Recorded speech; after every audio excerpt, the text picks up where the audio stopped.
Quiero dar la bienvenida desde Sucre a Franz Flores, desde los Estados Unidos a Eric Fajardo para hablar un ratito.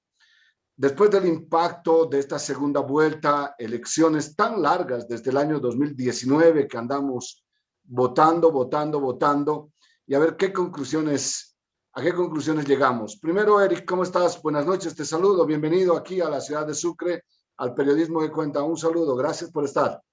Buenas noches, Iván. A ti las gracias. Un gusto verte a ti también a Franz para discutir hoy sobre el tema, sobre el debate sobre la mesa. Una vez más, bienvenido y agradecido contigo, Franz. Gracias por estar con nosotros. Muchas gracias pues a ti, Iván, por la confianza, por la invitación y claro, gustoso de participar y contribuir, ¿no? a la dilucidación de estas sorpresas que nos da la política, ¿no? Estas sorpresas que nos da la vida. Mira, la vida, la política, Franz, todo. Franz, empiezo contigo. Al final, ¿fue una derrota o no para el movimiento al socialismo? En los números parece que fuera así, pero he escuchado algunas explicaciones y excusas. Por ejemplo, no hemos perdido porque ahora hemos tenido más votos que en la primera vuelta. Una de las conclusiones. Otra de las conclusiones, bueno, hemos ganado en el área rural. Bueno, es otra de las conclusiones. Bueno, y así podemos ir buscando excusas a los resultados del pasado 11 de abril. ¿Fue una derrota para el MAS? Sí, o sea, yo lo puedo decir de manera contundente. Fue una derrota en toda la línea, o sea, con todas las letras. Fue una derrota política, fue una derrota discursiva, fue una derrota de su estrategia política y fue una derrota de su líder, Evo Morales, que finalmente diseñó la estrategia y se inmiscuyó en el proceso electoral. Pero a lo que tú decías, de eso que parece consuelos, de que ganamos, perdimos en las ciudades, pero ganamos en el área rural, tuvimos más votos, de todas maneras subimos. A todos esos consuelos hay otros todavía mucho más interesantes, ¿no? Porque ciertos intelectuales del MAS hablan de que habría ganado el MAS en realidad porque los electores en La Paz, en Chuquisaca, ¿sí? Sobre todo La Paz y Chuquisaca, serían representantes de lo nacional popular, de ese famoso libro que publicó René Zavaleta sobre lo nacional popular. Entonces ellos dicen, no hemos perdido porque al fin y al cabo ellos son parte de lo nacional popular y entonces el MAS que representa lo nacional popular ha terminado por ganar, ¿no? Y un poquito menos intelectualizado, pero que va en esa misma línea, ha sido la postura del presidente del Senado, ¿no? Del Andrónico Rodríguez, que sostuvo de que hubo una pelea en realidad entre masistas. Entonces son suertes de consuelo, de explicaciones medio extrañas, en algún caso, claro, con algún basamento teórico, pero lo real es que hoy en las 4 gobernaciones están personajes que no están ligados al MAS, que representan a otros partidos políticos y que, por supuesto, esto va a marcar diferencias con el MAS. Por eso es que suena raro, incluso con esto ya termino, de que los que antes eran llamados antipatrias, antiindígenas, vendidos al imperio, golpistas, etcétera, hoy de pronto sean reconocidos como parte del campo nacional popular zabaletiano, digamos. Suena extraño, pero claro, son explicaciones que están tratando de buscar más bien una suerte de consuelo dentro del MAS, cuando lo correcto es decir, perdieron en toda la línea. Del único que he escuchado es del oponente perdedor en Tarija, que de lleno dijo, bueno, hemos perdido y ya está. Aquí en el departamento de Chuquisaca he escuchado, bueno, ganamos el área rural, tenemos la asamblea legislativa departamental y por lo tanto no hemos perdido, tenemos más votos que en la primera vuelta. Algunas de esas excusas. ¿Fue una derrota? ¿Tú que sigues la información y la política boliviana, Eric? Bueno, las derrotas aritméticas son siempre relativizables, ¿no? Lo que el MAS está apostando a hacer es llevarnos al escenario de dilucidar si en cifras ellos perdieron o no perdieron. Eso siempre es discutible, eso siempre vas a poder cargarlo con arreglo a lo local, lo nacional, incluso se puede dividir por áreas etarias, género.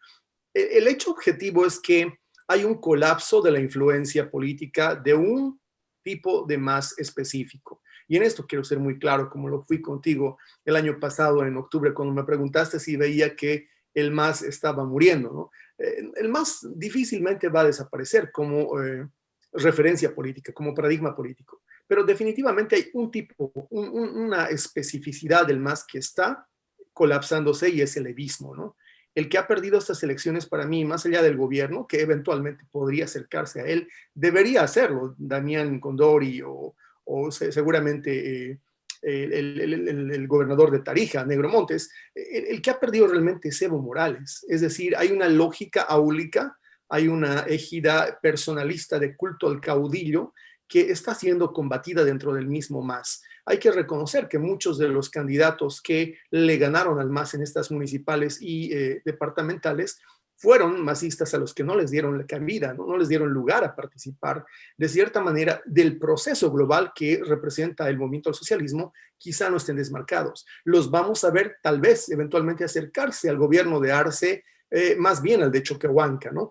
Hasta por afinidad étnico-cultural. Y sin embargo, el hecho concreto es que hay un rechazo absoluto y total a un tipo de MAS, que es el levismo, a esa expresión del MAS, yo le llamaría protodemocrático o predemocrático, ese que todavía tiene la lógica dictatorial sindical, pero que ha terminado de colapsarse ante el choque con un nuevo MAS, un MAS de masas, que representa la victoria política del partido de Evo Morales, sin Evo Morales en 2020, ¿no? Entonces, bueno, yo creo que sí hay una derrota. Creo que esa derrota es la derrota del levismo y va más allá de los números o las cifras, ¿no? ¿Coincides tú, Franz, con esa teoría de que el derrotado no es solamente Juan Carlos León, digamos, en el departamento de Chuquisaca o Flores en La Paz, etcétera? Es el derrotado Evo Morales y esa línea de conducta, porque también él ha participado, impuesto incluso en algunos lugares candidatos. ¿Coincides en esta exposición que pone aquí Eric? Sí, sí, sí. O sea, la estrategia de Evo Morales ha fallado. Eso está claro, ¿no? Ahora, respecto de si existe o no existe evismo, ¿no? Como una especie de definición de una corriente política, eso habría que ver, ¿no? O sea, ¿el evismo existe o no existe, ¿no? ¿Qué significa el evismo en realidad, ¿no? Pero yo diría que la estrategia política implementada por Evo Morales ha fallado. Y ha fallado en 3 actos, ¿no? El primer acto ha sido el no tomar en cuenta lo que se llama el timing político, el tiempo político, ¿no? Porque en política, una acción que tomas tiene un efecto si la tomas en enero y otro efecto si la tomas en agosto, ¿sí? Entonces los políticos deben medir eso, los estrategas políticos deben medir eso. Entonces, el primer error fue, apenas terminada la primera vuelta, no se percataron que todavía no terminó las elecciones y el MAS atacó fieramente contra los actores de la oposición. Encarceló a Áñez, persiguió a varios de sus ministros y esto intoxicó el proceso electoral y tensionó a la sociedad boliviana. Es decir, la sociedad boliviana que ya estaba despolarizándose una vez que Arce había ganado con semejante cantidad de votos, con el 55%, volvió a polarizarse, es decir, se repolarizó y los códigos de orientación política volvieron a girar en torno a hacer más o a hacer anti-más. Ese fue el primer aspecto. El segundo aspecto, el segundo acto de este drama del MAS es la aparición de actores que no eran actores locales en la campaña subnacional. Apareció Morales, ¿no? Apareció Luis Arce, apareció Andrónico Rodríguez, y esto no generó votos. Y no generó votos favorables al candidato del MAS porque terminaron por opacar al candidato que era quien tenía que aparecer en los medios y quien tenía que debutar. En una elección lo que necesitas es que el perfil del candidato sea claro, es decir, que la gente lo vea al candidato en su propuesta, en su perfil personal, en su relación con la gente, etcétera. Esto no pasó. Evo Morales terminó siendo una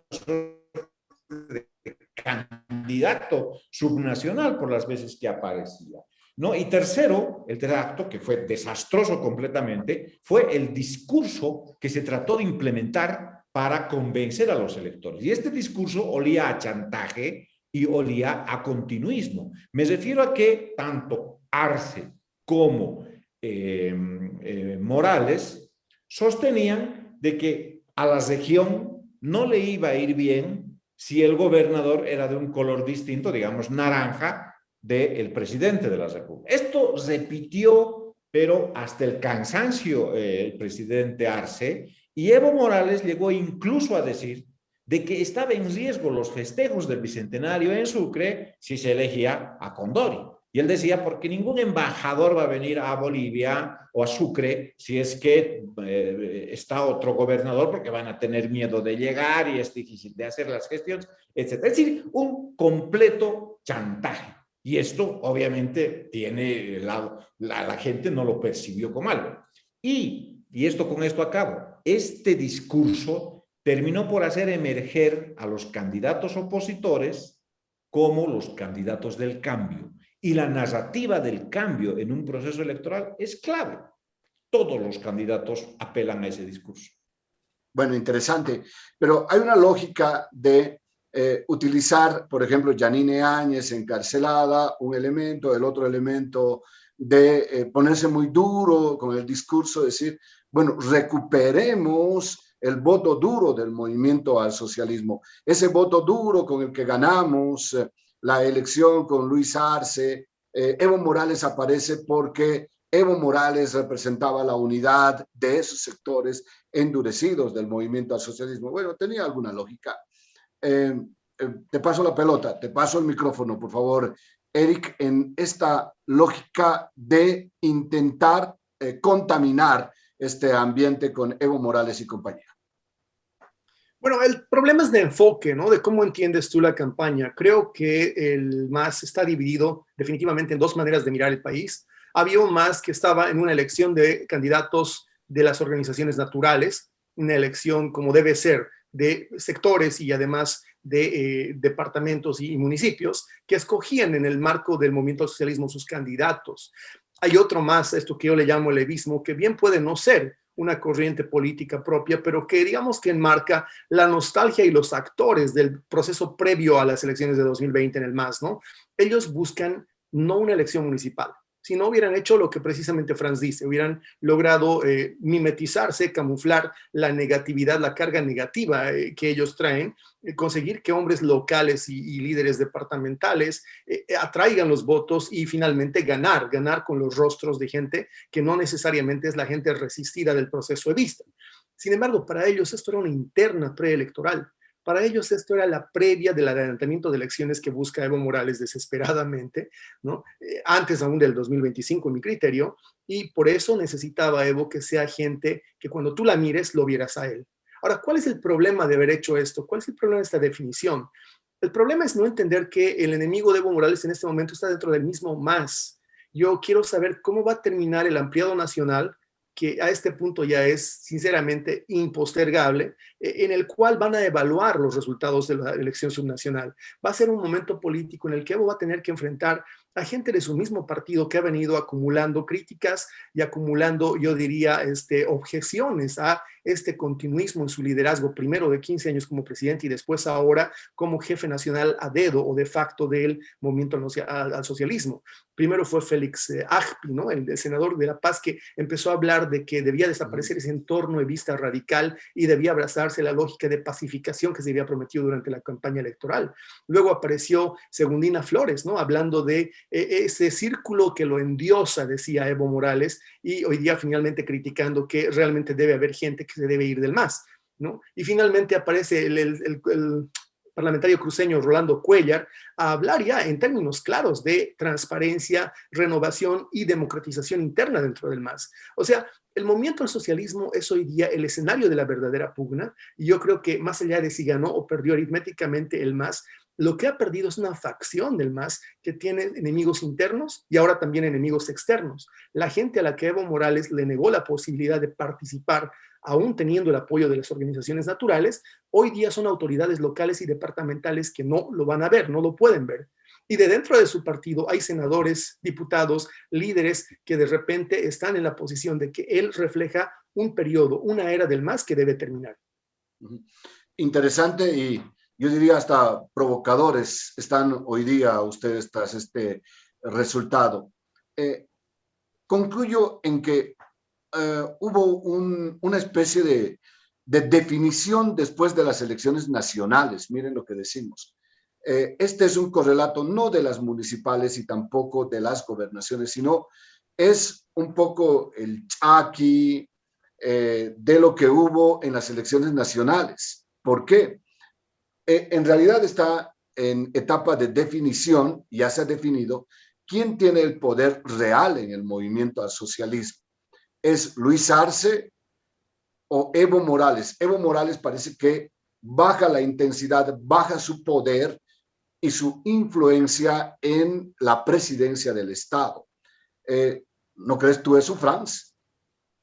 Bueno, Morales, desde que ha retornado de la Argentina, ha buscado lo que yo he llamado una especie de poder dual, ¿no? Que ya fue configurado por su exministro de gobierno, Romero, que dijo: reconocemos que legítimamente tanto Arce como Choquehuanca han ganado la elección y a ellos les corresponde administrar el gobierno. Pero la dirección política del proceso de cambio corresponde a Evo Morales. Entonces, Morales, desde un principio, desde que retorna, trata de tener influencia. Primero manda una orden al Poder Legislativo diciéndoles que lo enjuicien a Romero, ¿no?, al presidente del Tribunal Supremo Electoral.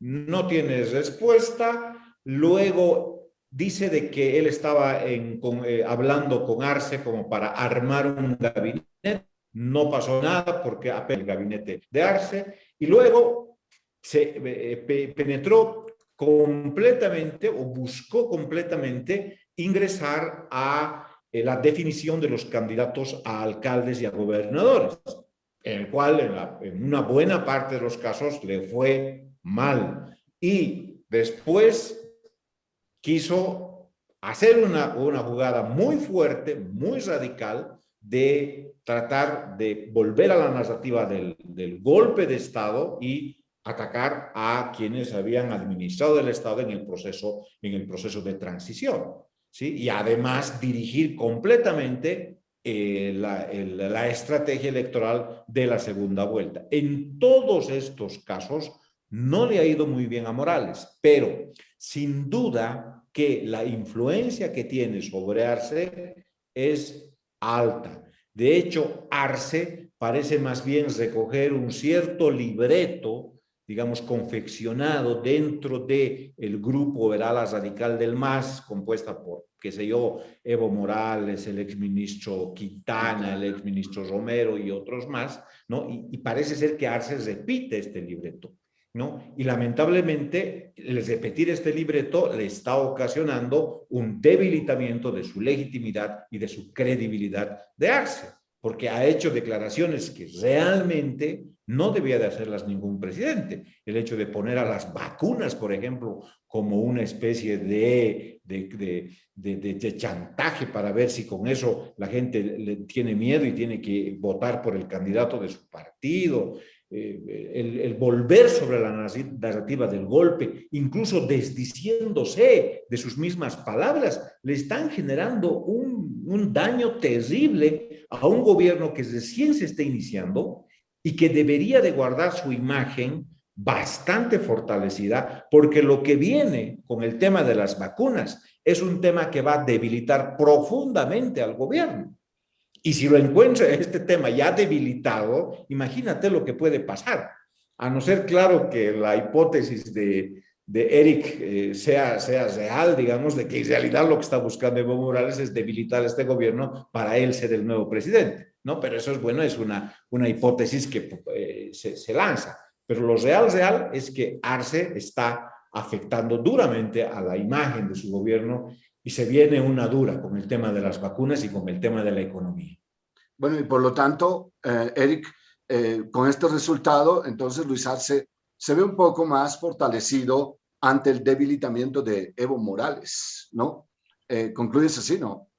Bueno, creo que el gobierno que nació en 2020, para no hablar de Arce, sí se fortalece en la medida en la que ese gobierno no es completamente funcional a Morales. Ciertamente, Arce se concibe a sí mismo como una extensión de Morales, ¿no?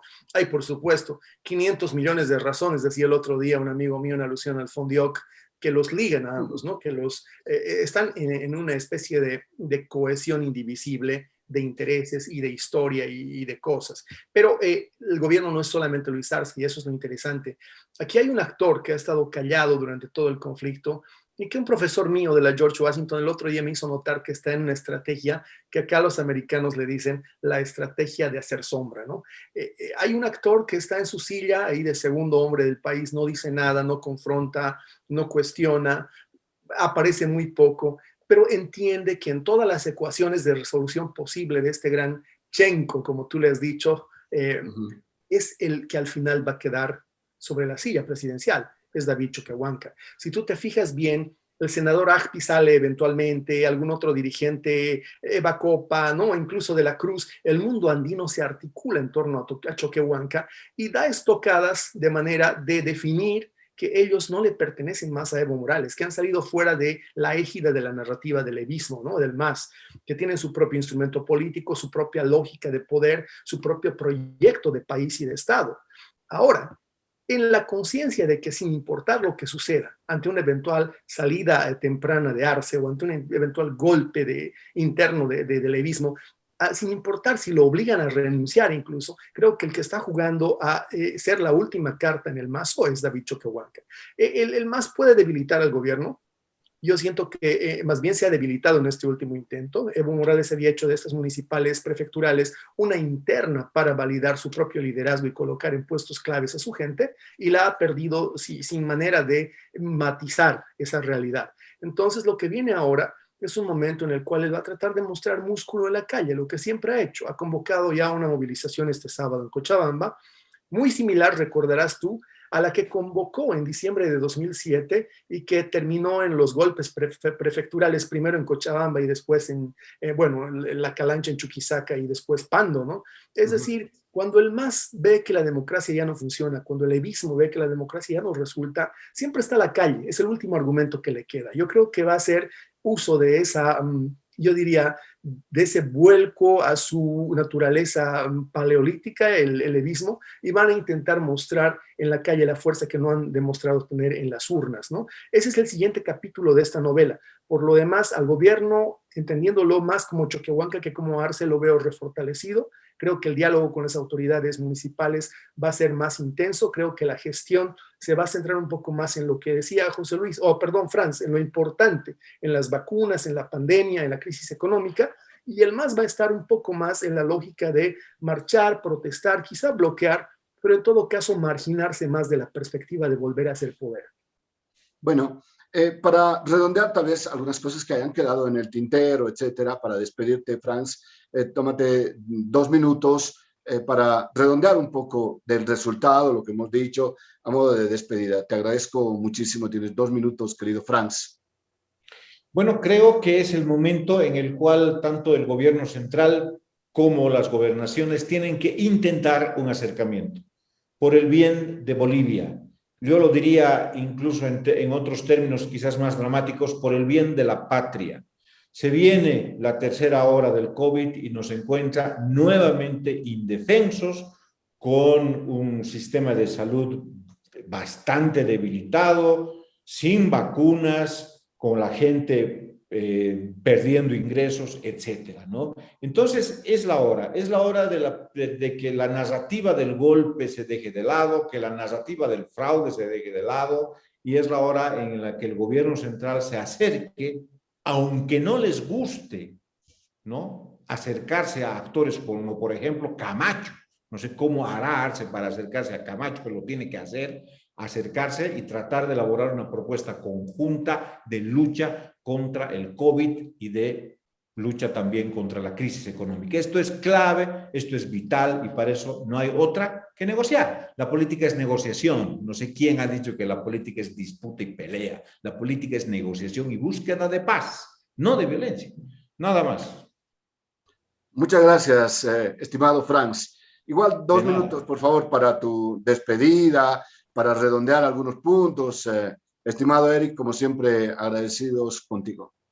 Sí, gracias. Yo creo que va por donde Franz dice, hay un debilitamiento de los extremos radicales. He visto una pérdida de predicamento de lo cívico, digamos, en el ámbito de la Media Luna de Santa Cruz como eje de interpelación de la oposición, o por lo menos de la disidencia del MAS. Lo mismo, el levismo como facción radical del gobierno ha quedado muy maltrecho después de estas elecciones. Entonces, corresponde que la lógica racional, los espacios racionales de racionalidad dentro del gobierno, esta línea un poco más de las alas del cóndor, se acerque ahora ciertamente a los niveles subnacionales. He visto una buena señal hoy día, lo de Humberto Sánchez y Reyes Villa, creo que es paradigmático de lo que se debe hacer, ¿no? Uno necesita vacunas, el otro va, las gestiona, se entiende que hay óbices ideológicos que no le permiten al gobierno de Choquehuanca acercarse a ciertos proveedores de vacuna, pero hay actores municipales, prefecturales o gobernadores que sí pueden hacerlo. Esto es lo que se necesita hoy día, hacer trabajar